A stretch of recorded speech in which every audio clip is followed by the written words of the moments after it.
Welcome in to another new AMP podcast. I'm your host, Ben Dubose, and I'm the news editor with the AMP Publications team. Today, we've got a panel discussion for you about the upcoming AMP Advocacy Day in May, I believe from the 15th to the 16th in Washington, D.C., and I'm thrilled to introduce our distinguished guest to talk about that a bit more. We've got Kimberly-Joy Harris, a member and officer on the AMP Board of Directors and a longtime project leader in the energy industry. We've got Elaine Bowman, project manager for the AMP Impact Plus audit program and a past president of NACE International. And finally, we have Tim Gonzalez, director of corporate outreach and advocacy at AMP. That's the very brief high-level overview, but I'm sure our guests can naturally elaborate a bit more regarding their career journeys and accomplishments, as well as what's led them to their current roles with AMP and the broader industry today. So, Kimberly, as far as introductions, let's start with you. For any viewer or listener that's not aware, can you give us a little bit of background as to your career and your journey thus far? Yes, thank you so much. I am Kimberly-Joy Harris, and I am a 30-plus year member with AMP International, as well as an industry professional. Majority of my career, I have served in a leadership role, overseeing integrity and corrosion programs that are related to coatings, internal corrosion, external corrosion, working on database and technology development. So very much engaged in the industry. Recently received unexpected Lifetime Achievement Award that I'm so thankful and blessed to have received. And that's a quick brief of my introduction. Thank you. And congratulations on that award, by the way. Thank you. Elaine, we'll transition to you. Can you tell us a little bit about your story? Thank you, Ben. As Ben pointed out, I am a past president of NACE International, so that's probably one of the highlights of my corrosion career. Like Kimberly, I'm also a 30-plus year member of AMP and previously NACE, so have served on a number of committees and the boards of that organization. From a career standpoint, I spent those 30 years in specialty chemicals as they apply to pipelines for internal corrosion. So that would be my area of corrosion expertise. My interest in the legislative day dates to the fact that I am also the chair of the Corrosion and Coatings PAC for AMP International. So thank you for allowing me to be here today, Ben. Absolutely, we're thrilled to have you. And we can wind down our introductions with Tim, and obviously, Tim is going to represent the staff perspective on a lot of things related to Advocacy Day. But Tim, if you could, after you introduce yourself, just give a little bit of general background as to what Advocacy Day is and why it's such a priority within not only your role at AMP, but let's be honest, the association as a whole. Yeah, thank you, Ben. So a little bit about myself. I have nearly 20 years experience in industry association work, working in different aspects from certification, standards development, marketing, business development, and now doing advocacy and corporate outreach. So I'm really proud to be part of AMP and working alongside with these industry professionals like Elaine and Kimberly-Joy, just to help promote what we're doing. In regards to what AMP's Advocacy Day is and why it's important, it's really an opportunity for AMP and its members to come together and really showcase what we do and what we do best, and really help to educate our elected officials in Congress and different members of the Congress and Senate on how important the work that we do impacts infrastructure and assets, not just here domestically in the United States, but globally as well. And just to be clear, this year it's May 15th and 16th, and more information as far as specifics is available through, I believe, the government affairs page on the amp.org website, correct? That is correct. And you are able to actually go in and set up. They'll give you a brief information on what it covers, and then you can actually register on the website and give your information. And then we can follow up and give you some updates and whatnot. But yes. Awesome. All right, so with those introductions complete and with a little bit of background on Advocacy Day going in, let's move on to our more specific topics.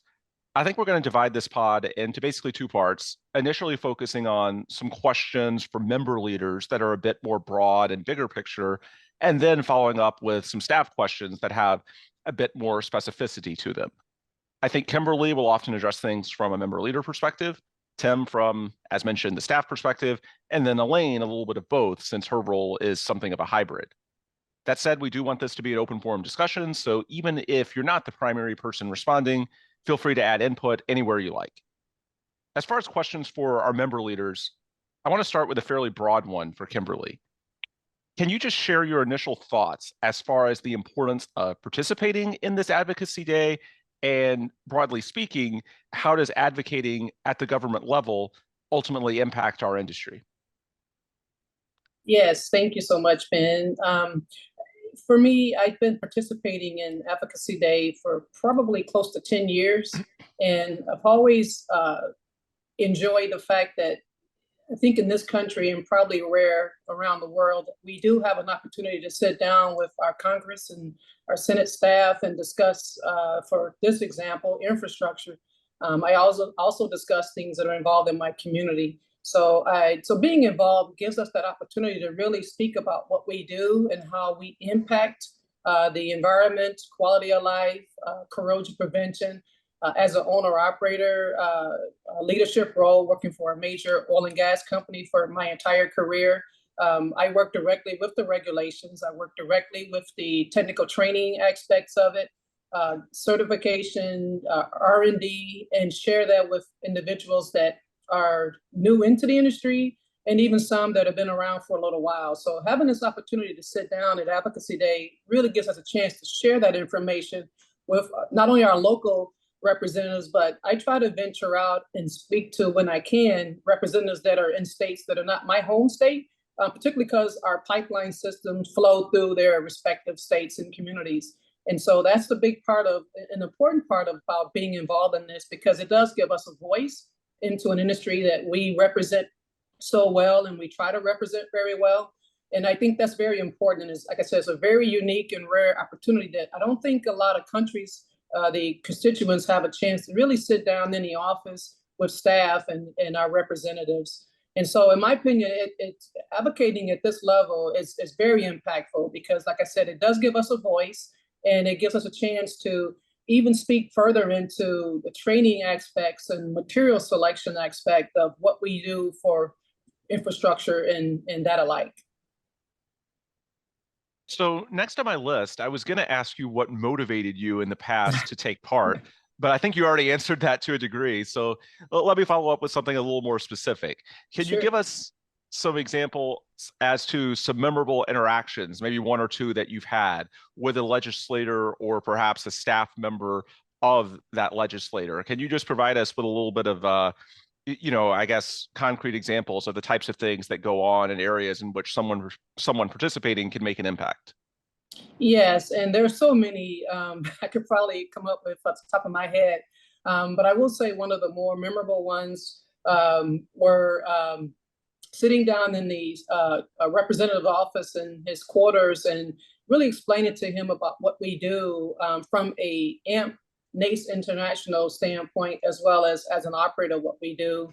And hearing them say that it sounds very important and that they fully support the effort and what can they do to help. And so hearing someone say that's at that level is very, very, very heart-wrenching, and it really puts us in the motivation factor of, yes, this trip here to Washington wasn't in vain. And they also they always give us a chance to follow up with them in their home office. So that's probably a couple, two or three tied into one, as well as like I said, sitting in office and representatives that are not my home state, but states that our system flow through or that I've driven through, having worked in pretty much every state in the U.S. And you come across bridges and highways that you really can help them to see that we do notice this and we do have an impact, and we can help share and educating on the best way to sustain the infrastructure and or repair it. So and then also there's been several times of if the representatives are in the office at the time, they're not on the floor voting, they're always so happy and willing to see us there that they will sit down with us, like I said, and take us into their quarters and have one-on-one discussions with us. And I'm very encouraged by the staff because they, believe it or not, they do their homework as well. So when we arrive and we speak about what we're representing and what we're trying to convey, they ask some very pointed questions back to us. So the whole experience is very exciting. And like I said, I've always been engaged in my community. I'm continue to be engaged in the community. But when you sit down with people that also represent the community at a bigger level and willing to listen to what we have to say, it's just, like I said, it's just so heart-wrenching, and it makes us, definitely realize that we're not here in vain. There is truly a purpose. Yeah, absolutely. So the next question, I want to get input from both you, Kimberly, and Elaine as well, but let's start with Kimberly. You've been in a lot of these meetings over the years. What is the preparation process like? And based on your experience, what advice would you give someone that's perhaps attending it for the first or second time as to how they can best prepare to be ready for those types of situations? Yeah, it's a great question, man. For me, I look at what the matter at hand is during that fiscal year, or something that I see that maybe have carried over and have not seen follow-up. So again, I mentioned about noticing the environment, noticing what's going on with our bridges and our highways, noticing what's going on as it relates to anything that's infrastructure. And I read up on that respective constituent, the representative that I'm going to be sitting in the office with, so that I can make sure that I can bring to their awareness of my observations in their respective communities as a constituent, and even a non-constituent in some cases. And so my preparation is really centered around, okay, what's going on right now? What's going on in my state, in my village? I live in a village, and what's going on in the Midwest, and then what's going on across the country. And make note of that. And when I visit that representative in their office, staff or representative alike, I can help tie it home to them of what they may or may not have noticed, or they may have noticed but don't know the best way to approach it. So that's a lot of my preparation is really sitting down with, okay, who am I going to be meeting with that's been assigned to me, but also, if time permits, who can I do a cold call with that may not be on my list, but I've, again, working for an owner-operated pipeline company, that I've noticed that there's some impact that we can help them in their respective state with. And Elaine, the same question to you, both in regards to the overall preparation process and what's that like, as well as some tips for newcomers who may be doing this for the first time. Yeah, thank you, Ben, and Kimberly covered it pretty well. Several things that I would add to it. First of all, our staff sends out a packet of material that is very comprehensive. So for someone that's brand new, they're going to get a lot of material that you want to ensure that you not just peruse it, but read it, and become very familiar with it, because it's going to include number two. My number 2 point, that you want to ensure that you're familiar with legislation that is going to be impacted, to our whole association. So that will come in the material you're going to get. I always go to the Public Affairs and Advocacy website, the part of AMP, the website. It also covers those very same things. So go and look there and read and understand about all the different pieces of legislation, that where are they, right now. That's whether they're in the House or whether they're in the Senate. So you'll be familiar with that when you go into those offices. And then for me, I like to know that, like Kimberly, who I'm assigned to, I want to know what committees they're on, so that I can touch on what types of things that are hot buttons for them. For example, the congressman in my area is on the Transportation Committee. It happens to be pipelines. So that's very, very good for us, but I also know those are things that he's going to be very interested in.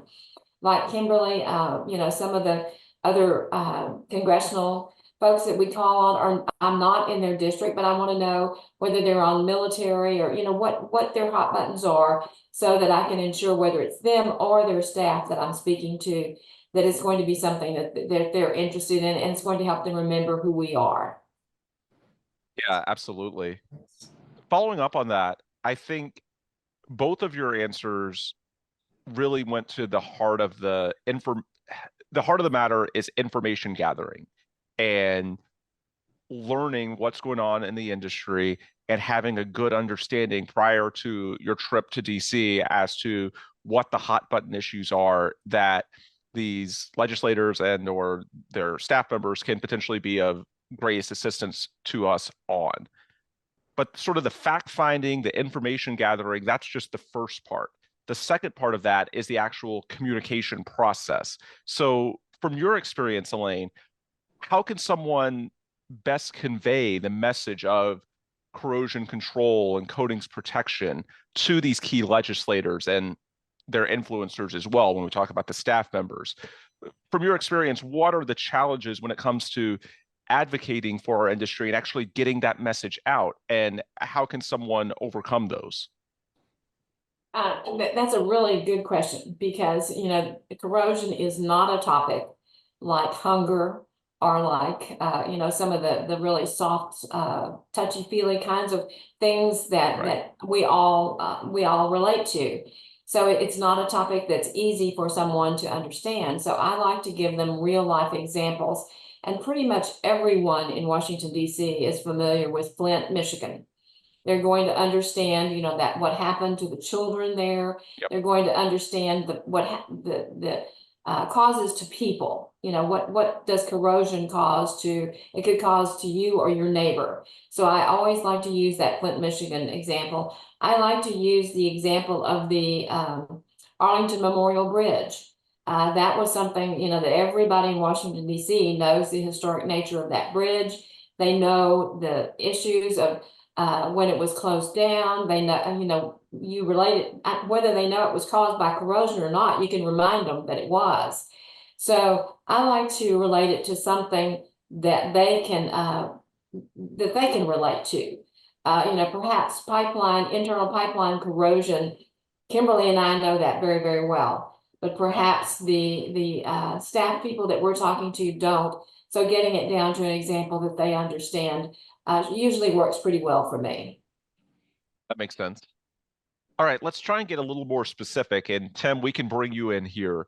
As far as items that are specifically going to be on the agenda in 2024, I know there's some key pieces of legislation that are particular points of emphasis this year. One is the Bridge Corrosion Prevention and Repair Act. Can you discuss the significance of that and other specific pieces of legislation that you're focused on this year, or that we're focused on when we talk about AMP as an industry body and an association? Yes, absolutely. So the Bridge Corrosion and Prevention and Repair Act was introduced to both the House and the Senate later part of last year. And this is incredibly significant because it's really all about ensuring the safety of our bridges. And it's really vital for all of our communities across this country. I mean, we use bridges on a daily basis. Take example, the Fern Hollow Bridge in Pittsburgh. The impact of corrosion on the bridge safety was very evident there, and as well as other places, just like Elaine had mentioned, the other bridge. So it's vital throughout the country. And corrosion can play a can seriously impact our bridges' integrity, posing risk to families and everybody else, our transportation of assets and equipment going through bridges every day. So it has a huge impact on what we're doing here as a country. So this legislation focuses on really protecting and making sure that the individuals that are working on these bridges are qualified individuals, and that they're qualified professionals that are working on these bridges to ensure essentially corrosion prevention work is being done and carried out correctly. So when we're going to the advocacy day and we're advocating for this bill as well as others, we're really advocating not just for safer bridges and resilient infrastructure, but we're really advocating for a safer environment and a better industry where everybody can gain interest, because it doesn't matter if you're all about bridge corrosion or from AMP, but anybody would be all about making sure that our bridges are safe to ride on. Along those same lines, I know another piece of legislation that AMP is looking at is the Freedom to Invest in Tomorrow's Workforce Act, because honestly, we can have all the answers when it comes to the technologies, the materials, what certain assets need, but we can only go as far as the workers allow us to. And if there's a workforce shortage, if we don't have the workers needed to implement these technologies and these solutions, then it doesn't matter if we have all the right answers. There's going to be a ceiling that we can't overcome because of those workforce issues. So with that in mind, how important is that to our industry, and why is it important not just to focus on, obviously the needs of the assets, but also how we can actually fulfill these projects by focusing on the workforce and overcoming some of those issues? Well, I think you hit it right on the dot when, the Freedom Invest in Tomorrow's Workforce Act, really like a shot in the arm for our industry's talent. Right. It's really helping to increase that workforce so that individuals can have better jobs and be permitted to work on different assets around the globe, not just here domestically in the United States. But, with the Tomorrow Workforce and Investment Tomorrow's Workforce Act, it's really about permitting certain expenses associated with obtaining certifications and licensing to be treated as a qualified expense under, a 529 tax savings account. Typically, your 529 account has been used for college education, but this Workforce Act would allow individuals to go out and seek licensing and certifications and utilize those funds that are in that account. And this would be crucial to help, close the gaps in our workforce. So this is really helping to encourage individuals to go out and seek training, seek different certifications that will help jumpstart their career path and hopefully in corrosion management. So this is something that's really important to us and important to the economy of the United States, because this really helps grow our workforce. Yeah, for sure. So as far as communicating those themes and this messaging, one of the obvious challenges on the Hill these days is that we live in very politically divided times, and there aren't a lot of truly bipartisan issues. Corrosion control and the use of protective coatings to protect infrastructure, preserve assets, this potentially is one. And these days you hear a lot, one of the few truly bipartisan issues is sustainability. There are so many processes, so many industries that are all seeking out sustainability, yet a lot of people on the Hill and just in our general population don't necessarily know where to begin. And so when we look at something like corrosion control, like the use of protective coatings, then if you're protecting, it can be water, wastewater, renewable energy, it can be assets in so many fields that, if utilized correctly, can contribute to sustainability. And that's the type of message I think that can resonate through a wide variety of audiences and potentially across the aisle, even in a landscape as divided as Washington, D.C. in 2024. So with that in mind, what's your message for how best practices, having the appropriate standards in corrosion control, it can make that happen? How do you simplify that message to where it resonates across the aisle and across, a wide spectrum of industries? It can be water, wastewater, renewable energy, and beyond. Just how do you simplify it to where you get the message of best practices, appropriate standards? That's something that a legislator should focus on, regardless of their political persuasion. Yeah. So the quick message is that best practices and standards in corrosion control are the sauce, or the secret sauce that helps keep all of our assets, whether it's wastewater, renewable energy, whatever assets it may be, it keeps them humming along smoothly, right? It helps to increase their lifespan. It means fewer breakdowns, less money spent on repairs, and which creates a cleaner and greener future for everyone. So by following these practices and standards, we're really increasing the life of these assets. And that just means that, wind turbines, for example, will have less interruptions in energy production. This means that we're helping shield pipes and infrastructure in wastewater treatment plants from any kind of corrosion. So safeguarding the public health and the environment. So ultimately, using our best practices and standards are really a link to sustainability and really maintaining that and making sure that we're consistently managing our corrosion control to help assets stay around longer and have less environmental impact. So beyond specific pieces of legislation, I know one opportunity you have over these 2 days in Washington, D.C., that goes beyond just simply supporting and talking up a proposed piece of legislation is to show support for our advocates in Congress and for our industry. For example, I know the DoD, the Department of Defense, they've got the Office of Corrosion Policy and Oversight, which is a huge resource for AMP, our members, and keeping that relationship humming and staying in touch with them is important on so many levels. Can you speak to the support of an agency, a program like that, and where that fits into the overall mission of Advocacy Day? Because again, it's not just about the legislation, it's also talking to our friends, our partners, our people on the Hill that, you know, can assist in our mission. And so I know that's one example, right, of, you know, the type of group that you want to sort of restore that relationship, make sure we're on the same page to make sure that we're representing this industry as best we can moving forward, right? Right. And so within the Department of Defense, there is an office called the Corrosion Policy and Oversight Office. And their sole responsibility is to really manage and look after the assets that our military uses.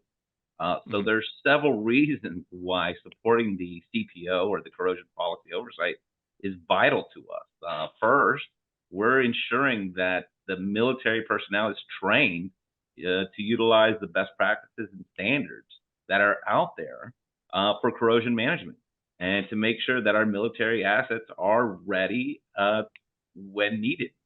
So when they're needed, they're not needed repaired, and they're sitting out in the bunker and not being used for whatever reason. So we want to make sure that corrosion is not an issue on why they are not able to use these assets. But it also allows these practices to be taken and used on a global scale.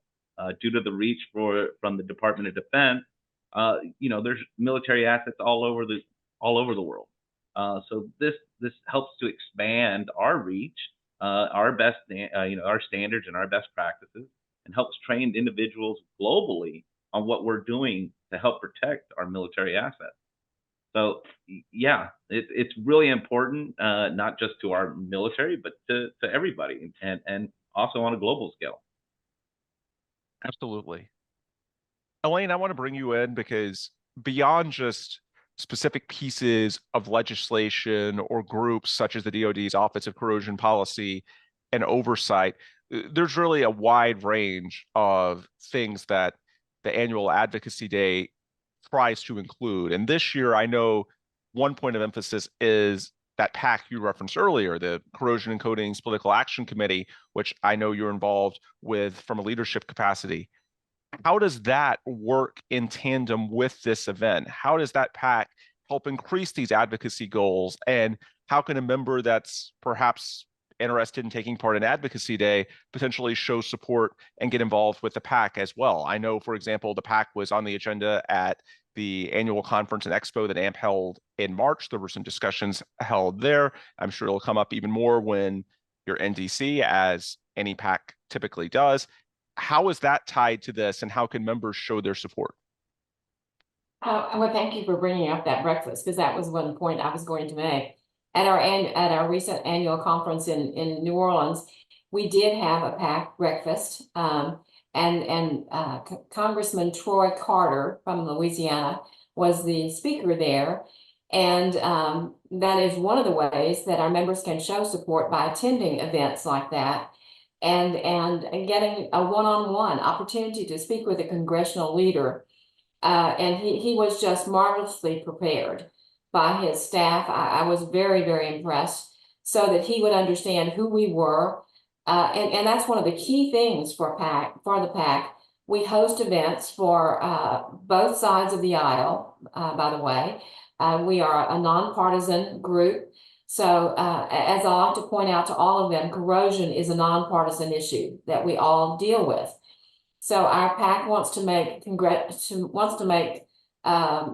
champions on both the Senate side and the House side for our corrosion issues, because it's something that every one of their constituents is going to deal with at some level. So how do our members get involved? There are 19,000 of our members that are eligible to contribute to the PAC.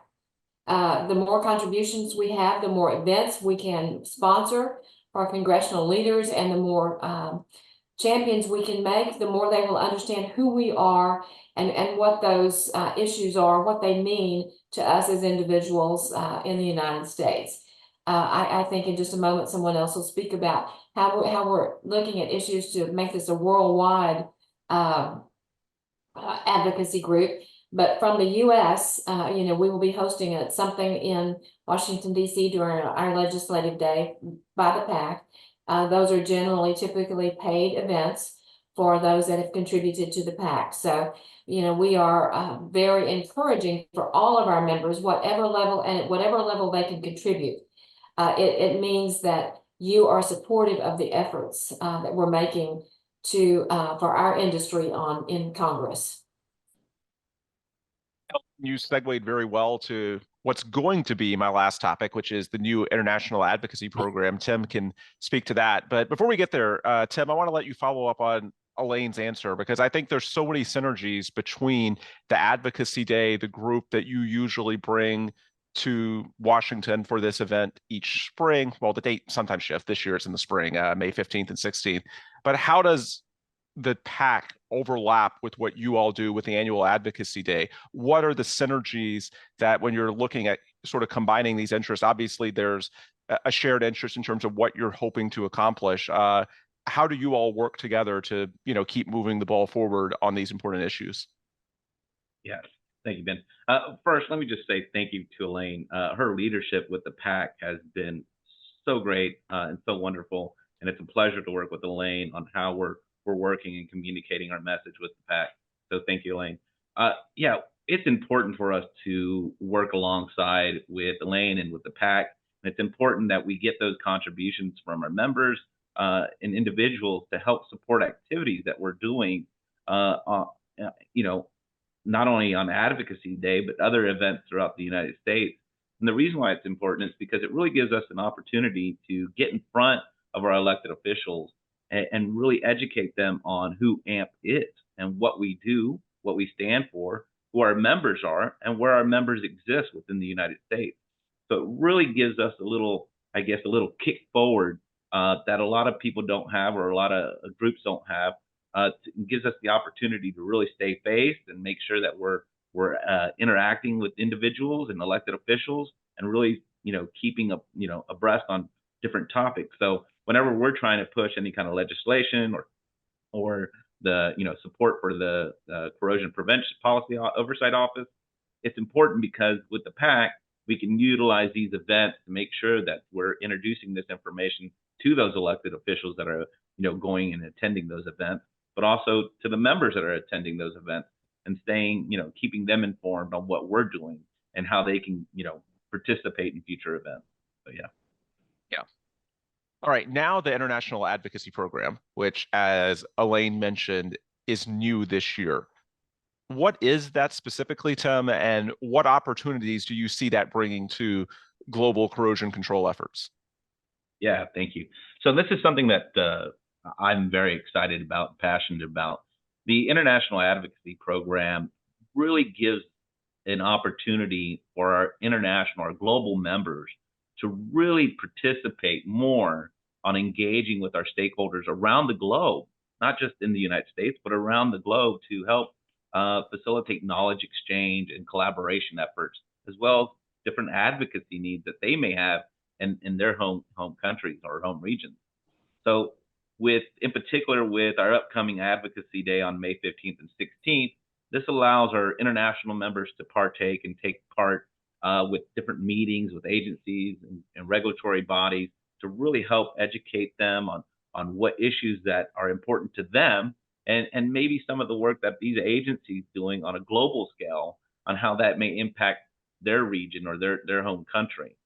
So it gives us the opportunity to have international members more involved, to develop networking and foster communication and collaboration, but really to get involved with our agencies here in the United States that have a footprint in their country, that do work in their country, and that can help implement different things in regards of corrosion control in their country. So that way they can partner up with these groups and work with those groups to help advocate the needs in their country with their government and their elected officials. So ultimately, this program is really all about empowering our international members, to give them a platform to educate, to share, to collaborate, and more importantly, to advocate for corrosion awareness globally. All right, so let's bring it full circle.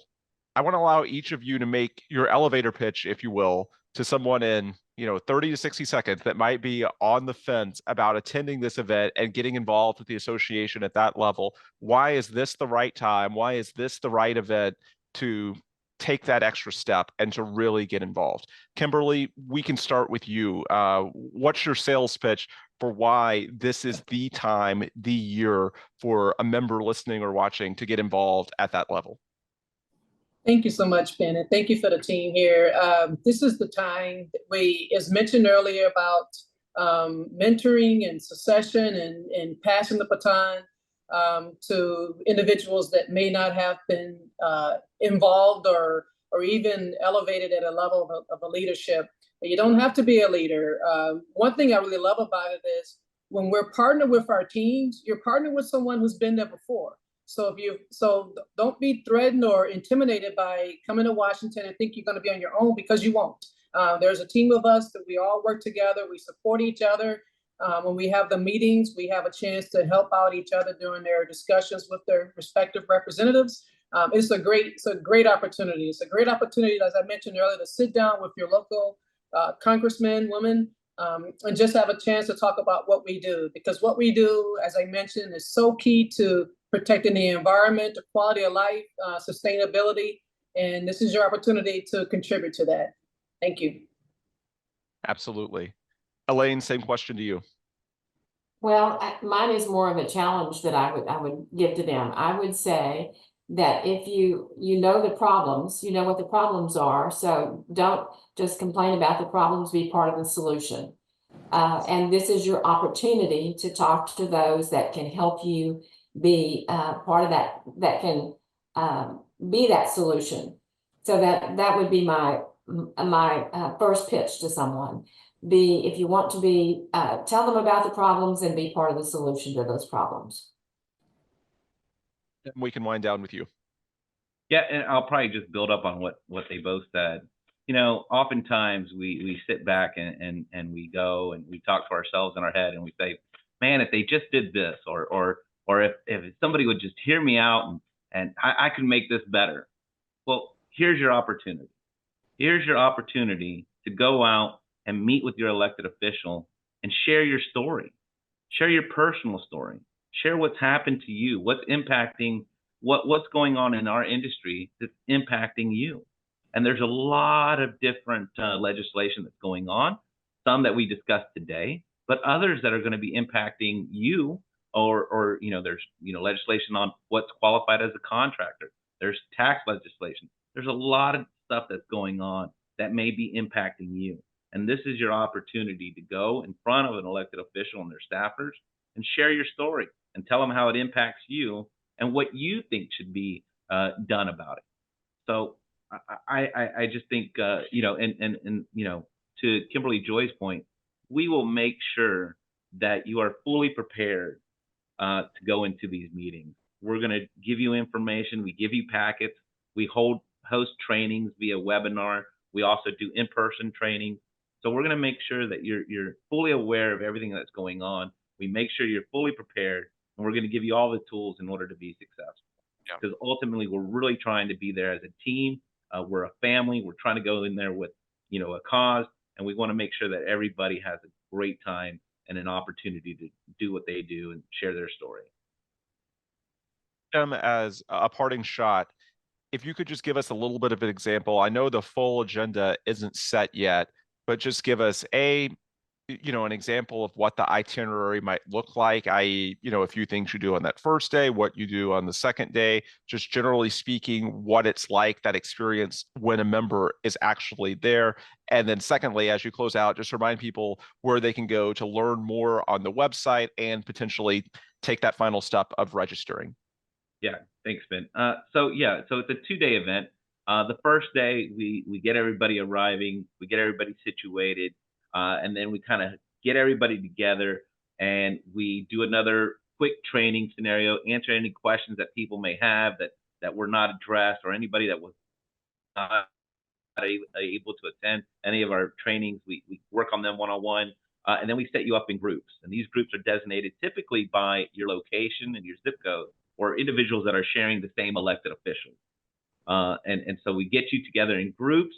We're going to allow you time to network with your group, kind of get an understanding of who's who's representing what's important to them. And that way y'all can go through your list of meetings that you're going to have potentially the next day, and how and who's going to take that lead. Because each elected official is going to have be involved in a different committee, have different reasons what they're pertaining to. And so there's going to be a need for different individuals to talk at those different meetings. So, and then we're going to follow up with a dinner. There'll be more of a networking reception, so you can get to understand everybody that's involved and why they're involved. And that's the first day. The second day, you're going to get put in your groups. We're going to take a group picture in front of the Capitol, and we're going to send you off in your group. We're going to give you an itinerary. It's going to tell you who you're going to meet with, the room you're going to meet them in. It's going to give you directions and maps. It'll give you times, and we're off on our way. We're going to have a group leader or a coordinator in each team, and they will help coordinate everything where you're supposed to be. Last year, we averaged right around 7 to 8 meetings per group. So it's quite a busy day. Everybody's running around, but everybody has phone numbers and contacts, so we can reach out and make sure nobody gets lost and everybody stays on course. So it's a great time, and we're giving you a packet, and the packet will have a lot of sources and information in there for you. But you can find all this information on our website at the Government Affairs tab.